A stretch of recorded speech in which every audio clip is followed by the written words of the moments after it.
नमस्ते मित्रांनो, मी राहुल आयदंडे, एक फुल time trader आणि मेंटर आहे. गोल्डमध्ये डेली ॲनालिसिस व्हिडिओमध्ये मी परत एकदा तुमचं स्वागत करतो. जर तुम्ही आज लाईव्ह स्ट्रीमला असाल तर 100% तुम्ही चांगलं प्रॉफिट करून गेला आहात. कारण मॉर्निंग लाईव्ह स्ट्रीममध्ये जो आपण ट्रेड प्लॅन केलेला त्यात आपल्याला 35 पिप्स मिळालेत. बट आत्ता जर संध्याकाळी तुम्ही लाईव्ह स्ट्रीममध्ये असाल जॉईन, तर मित्रांनो आपण या लाईव्ह स्ट्रीममध्ये पहिला ट्रेड जो होता ज्यात 220 पिप्स कॅप्चर केलेत आणि सेकंड ट्रेड जो आपला झाला त्यात आपण जवळपास 150 पिप्सच्या वरती पिप्स कॅप्चर केलेले आहेत. ओके, सो मी दररोज सांगतो तुम्हाला की दररोज फॉलो करा गाईज. दररोज तुम्ही लाईव्ह स्ट्रीमवरती आलात तर तुम्हाला ठीक आहे, एखाद्या दिवशी कधी लॉस झाला, पण जेव्हा आपलं टार्गेट आपल्याला मिळतं तेव्हा आपल्याला मोठं टार्गेट मिळतं, लक्षात ठेवा. त्यामुळे दररोज तुम्ही लाईव्ह स्ट्रीमवरती येणं खूप महत्त्वाचं आहे. बरेच लोक काय करतात, एक दिवशी लाईव्ह स्ट्रीमवरती येतात, दुसऱ्या दिवशी येत नाहीत. अशा लोकांचं काय होतं, समजा त्या दिवशी जर आपला ट्रेड लॉसमध्ये गेला तर ते लॉसमध्येच राहतात. ओके, परत प्रॉफिटमध्ये येत नाहीत.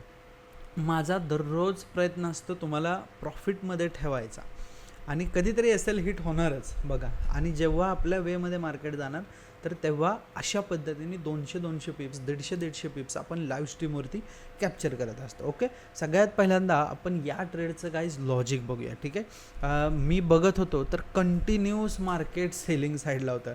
एक्झॅक्टली 4084 या टायमिंगला आपण मार्केट ओपन व्हायच्या टाईम, म्हणजे इथून सेलिंग जेव्हा आली तेव्हा आपण मार्केटमध्ये आलो आणि कंटिन्यूस आपण एवढी मुवमेंट घालवली गाईज पूर्ण. तुम्ही जर लाईव्ह स्ट्रीमवरती असाल तर तुम्हाला कळेल की 1 तास आणि 30 मिनटं आपण ट्रेडमध्येच नव्हतो. 1.5 तास जवळपास आपण फक्त वाट बघवण्यात घालवली, त्यात ही सगळी मुवमेंट आली.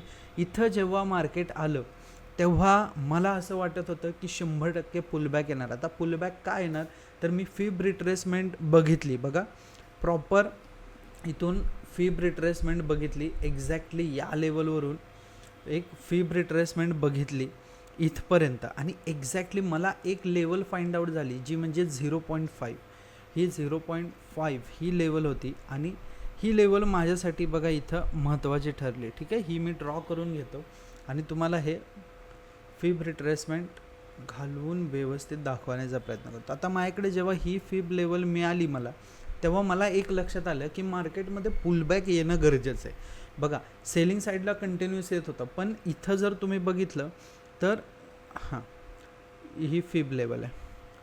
कुठल्याही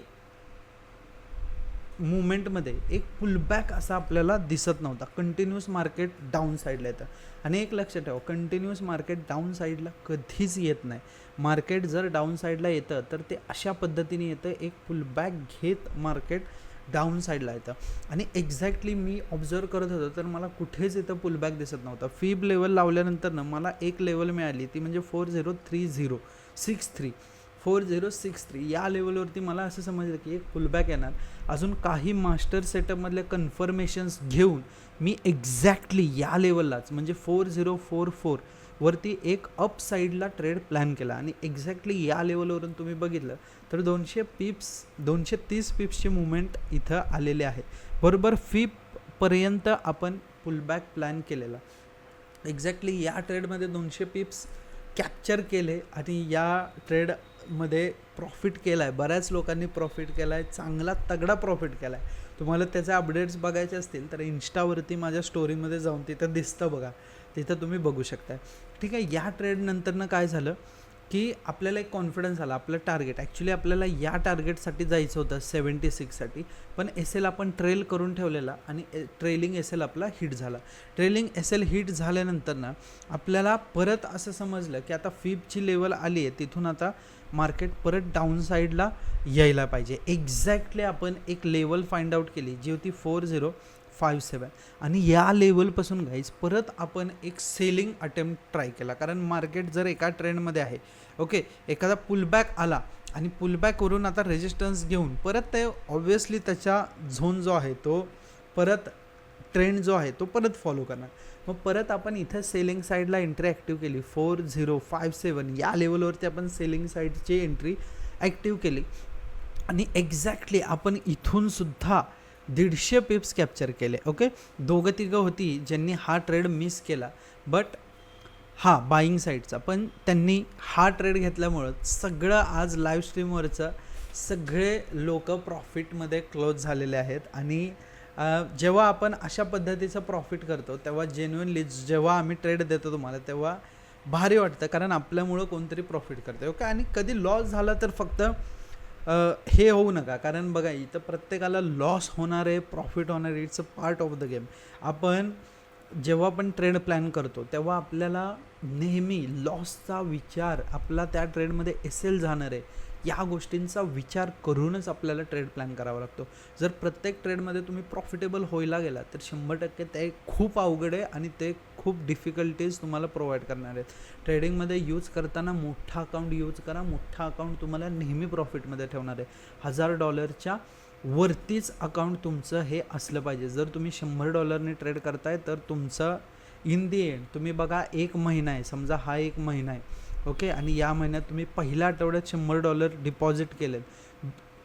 100% पहिल्या आठवड्यात हे तुमचं अकाउंट वाईप आऊट झालं. परत दुसऱ्या आठवड्यात तुम्ही $100 डिपॉझिट करताय, ते वाईप आऊट झालं. परत तिसऱ्या आठवड्यात तुम्ही $100 डिपॉझिट करताय, ते पण वाईप आऊट होतं. तर $100 डिपॉझिट केल्यामुळं प्रत्येक वेळेस तुमचं अकाउंट हे वाईप आऊट होतं. तुम्हाला काय करायचं आहे, हे $300 तुम्ही एकदमच डिपॉझिट करा ना ओके. वाटलंच 3 वीक्स तुम्ही अजिबात ट्रेडच हे करू नका, घेऊच नका, डेमोवरती राहा. पैसे साठवा. $30,000 आले, $300 आले, मग डिपॉझिट करा. आणि मग $300 तुम्ही ट्रेड प्लॅन करताना 0.03 करा. एक्झॅक्टली तुम्हाला हे खूप मदत करणार आहे बघा ओके. सो जे पण ट्रेड्स आहेत ते व्यवस्थित लाईव्ह स्ट्रीमवरती अपडेट्स बघून प्लॅन करा. आता बघा हा थोडासा व्हिडिओ मोठा होईल, पण हा व्हिडिओ शेवटपर्यंत बघा, कारण महत्त्वाच्या गोष्टी मला तुम्हाला सांगायच्या असतात ओके. चलो, आता मार्केटमध्ये उद्या काय मुवमेंट येणार आहे त्या गोष्टीचं ॲनालाइज आपण करणार आहे. त्याआधी मी सगळ्या ड्रॉइंग्स रिमूव्ह करतो आणि एका छोट्या टाईम फ्रेमवरती तुम्हाला मोठ्या टाईम फ्रेमवरती तुम्हाला घेऊन जातो. जसं की 4 आवर्सची टाईम फ्रेम जर आपण बघितली, 4 आवरमध्ये आता काही महत्त्वाच्या लेवल्स बघा तुम्हाला मिळत आहेत.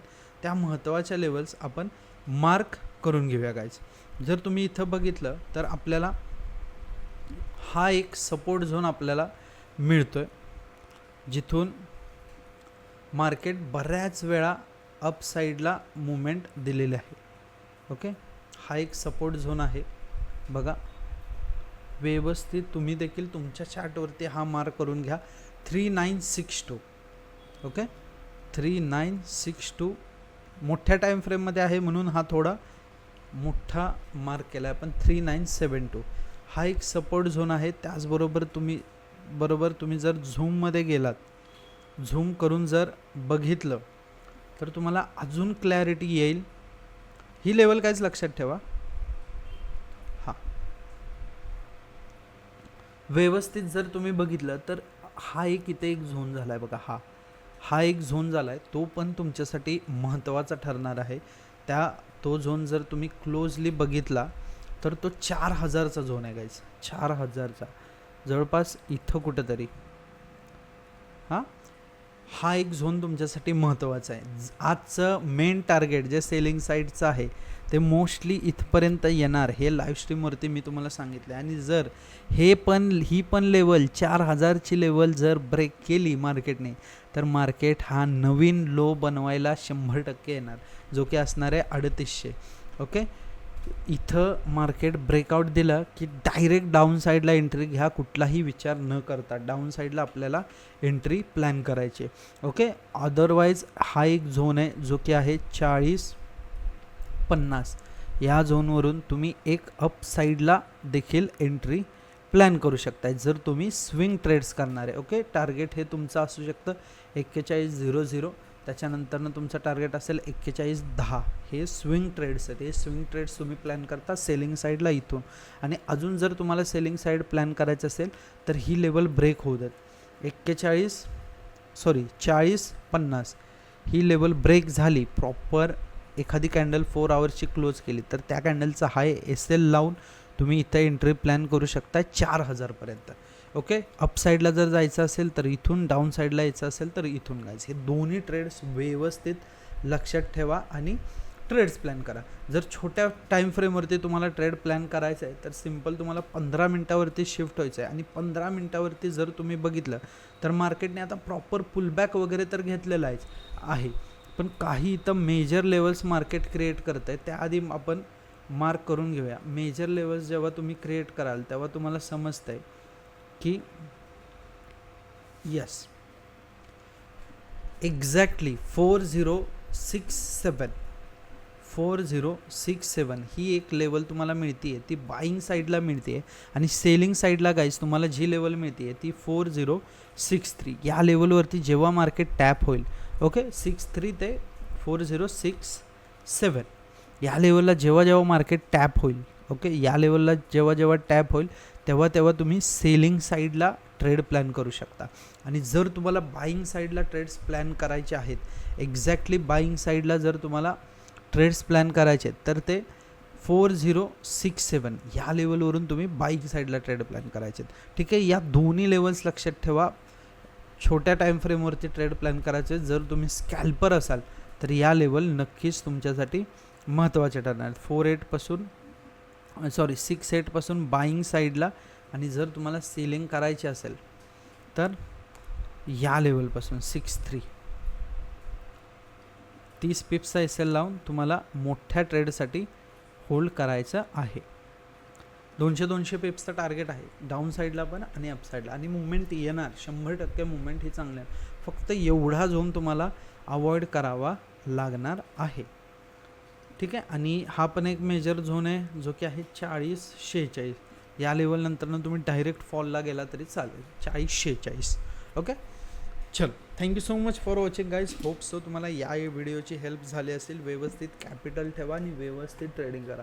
स्मॉल कॅपिटल हे कधीच ग्रो होत नाही, हे लक्षात ठेवा. आपल्याला एक मोठं कॅपिटल तयार करायचं आणि मोठ्या कॅपिटलमधून आपल्याला डेली 10%च टार्गेट ठेवायचं. आपल्याला या ट्रेडिंग जर्नीमध्ये लाँग टर्म टिकायचं आहे, नाही की फक्त थोड्या दिवसांसाठी. ओके, ट्रेंड नाही बनायचं, आपल्याला ब्रँड बनायचं, एवढं लक्षात ठेवा. चलो, thank you so much guys for watching. Be real one.